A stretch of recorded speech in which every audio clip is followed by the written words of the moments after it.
Assalamu alaikum. Welcome back to my YouTube channel. Please subscribe. Dear viewers, today we are going to discuss Aristotle's concept of tragedy. Let's start. According to Aristotle, there are 6 elements or parts of tragedy. The first one is plot. It's a harmonious combination or arrangements in incidents and action in the story. ये जो मरबूत वाक़यात का बयान जो है वो plot कहलाता है. Aristotle called plot as the most important part of the tragedy. उसके नज़दीक ये ट्रेजेडी का सबसे अहम एलिमेंट है. It is also called an organic whole, कि इसके अंदर ऑर्गेनिक यूनिटी मौजूद होती है.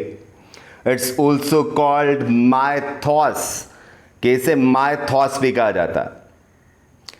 तो माइथॉस को वैसे हम इस्तेमाल करते हैं ट्रेडिशनल और रिकरेंट नैरेटिव थीम और प्लॉट स्ट्रक्चर के थीम के लिए भी और प्लॉट के लिए भी.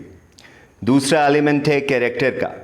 दे serve to advance the action of story, कि कैरेक्टर के ज़रिए प्लॉट जो है वो डेवलप होता है या कहानी आगे की तरफ बढ़ती है. इट्स ऑल्सो कॉल्ड ईथॉस, इसे ईथॉस भी कहा जाता है. तो ईथॉस को हम डिफाइन कर लें, the distinguishing character, sentiment, moral nature और guiding believes of a person, group और इंस्टीट्यूशन. तीसरा एलिमेंट है थॉट का.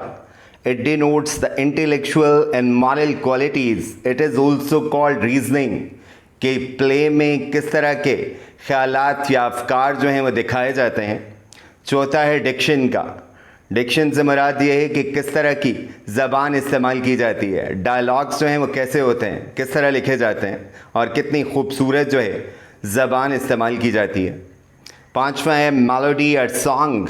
ये प्लेयरेबल ओकेजन्स हैं ट्रेजेडी के.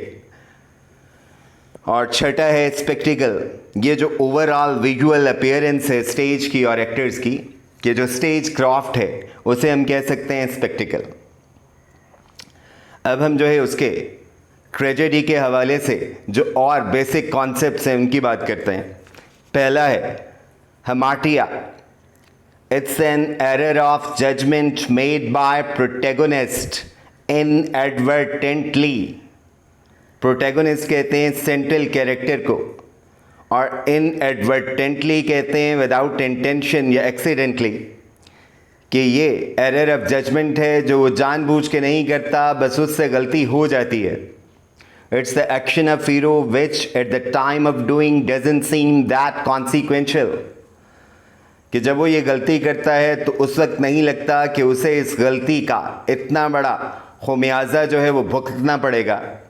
सच as Oedipus is killing the old man in ignorance, कि जैसे ईडिपस रेक्स में ईडिपस जो है वो अपने बाप को अपने हाथों किंग लेइस को कत्ल कर डालता है. आगे इट मीन्स टू err, इसका मतलब है टू मेक अ मिस्टेक, गलती करना. इसे हम ट्रेजिक फ्लॉ भी कहते हैं हमाटिया को. In other words, it can be said that hamartia is the protagonist's error, a flaw that leads to a chain of plot actions culminating, resulting in a reverse from their good fortune to bad. कि यहाँ से reversal का आगाज़ होता है, उससे ये गलती होती है और फिर वो जो है बहुत सारी मुश्किलात से गुज़रता है, बल्कि मुश्किलात का एक सिलसिला जो है वो शुरू हो जाता है. This error can neither be a result of ignorance, an error of judgment, a flaw in character or sin, कि ये जो है किरदार की खामी नहीं होती, बल्कि सिर्फ जो है गलती होती है समझने की. It was popularized by A.C. Bradley in Shakespearean tragedy, कि ये जो है A.C. Bradley ने शेक्सपियरियन ट्रेजेडी में पॉपुलराइज किया, या मतलब लोगों तक ये बात पहुंचाई. A.C. ब्रेडले कौन था? ये लिटरेरी क्रिटिक था और प्री एमिनेंट शेक्सपियरियन स्कॉलर था of the late 19th and early 20th century. और इसे जो है याद रखा जाता है इसके काम की वजह से जो इसने शेक्सपियर पे किया था. इसकी एक किताब थी शेक्सपियरियन ट्रेजेडी जो 1904 में पब्लिश हुई, and it is ranked as one of the greatest works of Shakespearean criticism of all time. और समझा जाता है कि ये शेक्सपियर पे किए जाने वाली तनकीद में सबसे अहम या मुस्तनद किताब है। अब हम आते हैं दूसरे कॉन्सेप्ट की तरफ, जिसका नाम है पेरीपिटाया।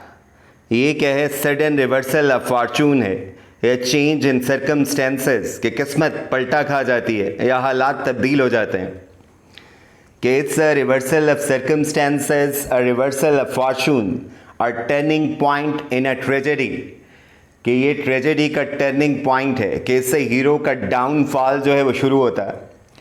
Aristotle said that Peripeteia is the most powerful plot in the tragedy along with discovery, कि plot के सबसे important elements हैं।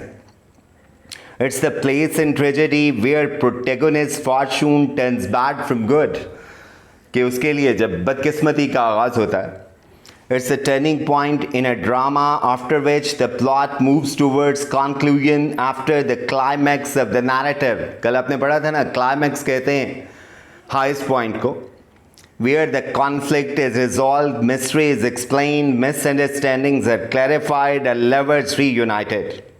कि उसके बाद जो है फिर ड्रामा का प्लॉट जो है वो रिजॉल्व हो जाता है और ड्रामा अपने अख्ताम को पहुंचता है। पेरीपिटाया एंड एनाग्नोरेसिस can occur together।